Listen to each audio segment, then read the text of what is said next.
Jamhira mon bandiraɓe sehlaɓe heɗotoɓe radio sare hande ko ñalawma alarba hawde ko jeegom lewru décembre hitande ujunnaji ɗiɗi nogas e tati habruji mon e ɗemgal Pulaar ko ɓuuri hewde habruji men hande noon ko États-Unis toon to Washington e tugnadi kadi e CNN koko roppotano kanko Kevin McCarthy o felti wonde jonte garoji ɗe ko démission o toon to sud représentant ha hande toon to Washington ono comité député ko fateje ankidde ko fati ko mbiyata éthique ɗum noon ko comportement ji kamɓe député ji poti wadde e wayno kadi udditi enquête aji parɗe kanko Matt Gaetz jeeyaɗo to Florida habruji men hande to États-Unis ne wayno Iran e tribunal jooɗiɗo hande walla jooɗi noon guila mois d' octobre yaltini ñaworu mum hande wi wonde ko États-Unis no foti yobde kalis kewɗo ko fati baragol kanko biyeteɗo général Souleymane ɗum noon koye temps kanko Donald Trump wonno hande habruji men toon to États-Unis ene wayno pellodiral waɗi toon to Las Vegas hande kadi au moins kene wiye yimɓe tatuma e hen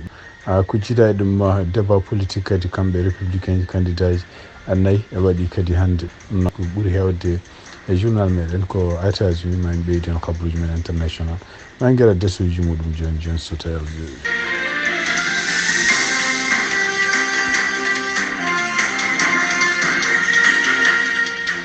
bandiraɓe sehlaɓe heɗotoɓe radio sare jaam hiire mon hande ko ñalawma alarba hawde ko jeegom lewru décembre hitande ujunnaji ɗiɗi e nogas e tati e habruji gumriɗi toon to le monde wonde kanko biyeteɗo Kevin McCarthy jeeyaɗo toon to California kañum kadi arduno sud représentant ji e kadi kañum hoore mum yiyama lewru ɓennuɗo ɗo ndi honno kamɓe républicain ji ɓe mbawi suɓade walla wodde pour ittude ɗum ene wayno kanko hoore makko windi hande lettere fade député ji toon to républicain surtout kadi américain ji foof wiide wonde ko sominaji walla jonte garoje ɗe kanko hoore makko mo démission wonde député taw koye parti républicain ɗum noon kadi mo yaltu congrès ɗum ɗo fof kadi ko gueɗe ɗe ganduɗa hen moƴƴani mabɓe kamɓe républicain ji par ce que ɗum ɗo kadi ari ko caggal juste balɗe tan caggal nde kamɓe toon sud représentant ji ɓe voti ittude kadi e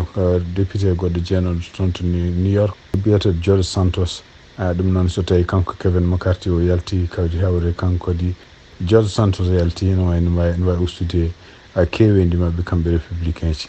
pour que fate Kevin McCarthy noon ene wayno ko neɗɗo mo ganduɗa biyeteɗo speaker gandaɗo e histoire Amérique ɗum noon kanko Kevin McCarthy ene wayno ko kanko jogori wonde mo ganduɗa na histoire ne wawi teskirade ɗum kono e nder lettre mo windi o wi wonde komo ummo toon to sud représentant ji ɗum noon ko semaine garoɗo hen walla ko adi hitande mayde muɗum pour beelon wawa wallude kadi ligganade Amérique kadi taw ko façon goɗɗo o wi komo andi ko liggey mo jogori wadde walla mo foti waɗande Amérique ko joni fuɗɗi o wi kono noon e wawi kadi kanko hoore makko mo continue kadi liggade caggal sud représentant kadi wallude républicain ji dañje candidat ji boɗɗi fayide candidat ji kadi génération ngaji garoji wawi wonde fo en wonde ko kanko Kevin McCarthy walla woni sud représentant ji kene wonde duuɓi sappo e jeeɗiɗi donc ko sibabude kadi ittede mo e oɗo place kanko Kevin McCarthy haalnoma guila ɗum ɗon waɗi wonde ko kanko hoore makko mo démission donc kanko Kevin McCarthy ene wayno ko jaarowo hande duuɓi 57 ene wayno ko kañum hoore mum ko sibabude yimɓe surtout yenno supporteur Trump ɓe beldani makko ko kañum mbaɗi feere haw itta e place makko ɗum noon koye lewru octobre ɓennuɗo ndu ko wawi wonde fof ene wayno kanko hoore makko mo continue hande jogade mettere wonande won hen yimɓe surtout ko wayno biyeteɗo Matt Gaetz ene wayno ko kañum hoore mum yaltino on ko jeeɗo Florida ko kañum hoore mum yaltino wi wonde ko ma suɓo yimɓe pour ɓe vote kanko Kevin McCarthy o itte wonde speaker ɗum no fof ari noon ko caggal nde kanko Kevin McCarthy e nder mois de juillet kanko hoore makko wawino kadi nanodirde démocrate en pour wawde wallude hono gouvernement fédéral o beele dañi budget ɗum noon kamɓe républicain ji ɓuuri hewde surtout conservateur uji beelno ko ɗum ɗon ɗum woni witta hande toon to États-Unis hono kanko Matt Gaetz ono comité mo ganduɗa enquête o komi wiyata éthique ɗum noon ko gueɗe ɗum comportement ji honno kamɓe ko député ji fof no poti wadde mbi wonde ko ɓeɗo oɗon comité ne wayno gudditi kadi enquête mo ganduɗa enquête o uddunomo ɗiɓi no uddete ko ɓooyi ɗum noon ko enquête puɗɗinoɗo guila kamɓe démocrate en eɓe contrôle sud représentant ji tugnadi ko haala ene wayno ko e nder lettere bindaɗo hono kanko kamɓe ardiɓe républicain surtout ardiɓe comité ko fati oɗo henna ko mbiyata éthique ɓe jamiri wonde ko enquêtoɓe ko fati hen ɗeɗo gueɗɗe o takkade ɗe gueɗɗo takano noon ko wonde ko kanko hoore makko hutorima sukaɓe cukalon nde wonomo ko wadde omo wonde mumen walla omo hutoro film uji omo addi kadi film uji ɗon to suudu représentant ji e gueɗe mbaɗe noon ɗum ɗo fof ko hunde nde ganduɗa fuɗɗima enquête aji kamɓe démocrate nde ɓe gaddi nde kono noon e tumnade lettre garɗo joni hono kamɓe ardiɓe oɗo comité ɓe jammiri wonde ko kamɓe enquête ɓe yoɓe mbaw haaldude kadi e seedeji ɗi ganduɗa kañum hoore mum limtanoma yimɓe ɓe ganduɗa yani jeeyaɓe enquête o ɗum noon ko firti tan ko kanko maggate affaire makko ha hande ne wayno gasani siftinde on tan ko kanko Kevin McCarthy o haalino nde place makko heftande o wi wonde ko faate no Maggate ene wayno kañum hoore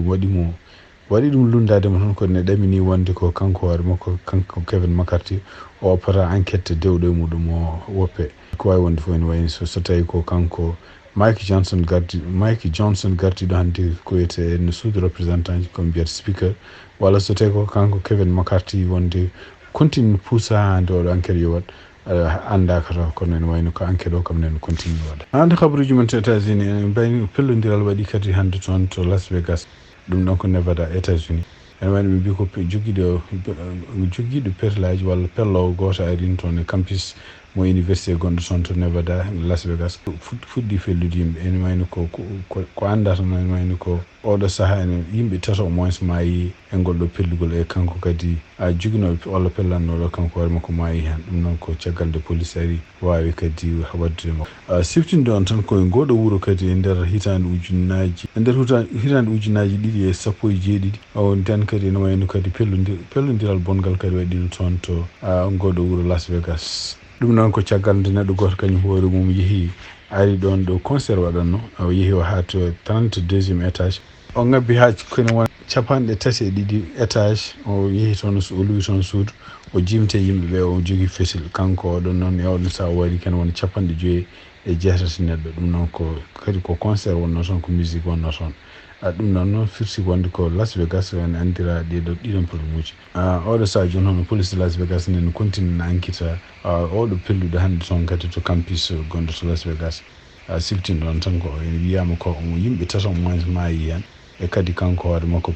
pellannoɗo kanko hoore makko warama hen hande toon to États-Unis e tumnede kadi habaruji reportage par CNN hono kamɓe républicain ji candidat ji keddiɗi au moins hakke yimɓe nayo mbawino kadi fottude toon hande to wuuro wiyetede Tuscaloosa ɗum noon koto Alabama ɗum noon fotti toon ancien gouverneur mo New Jersey hono biyeteɗo Chris Christie ancien gouverneur mo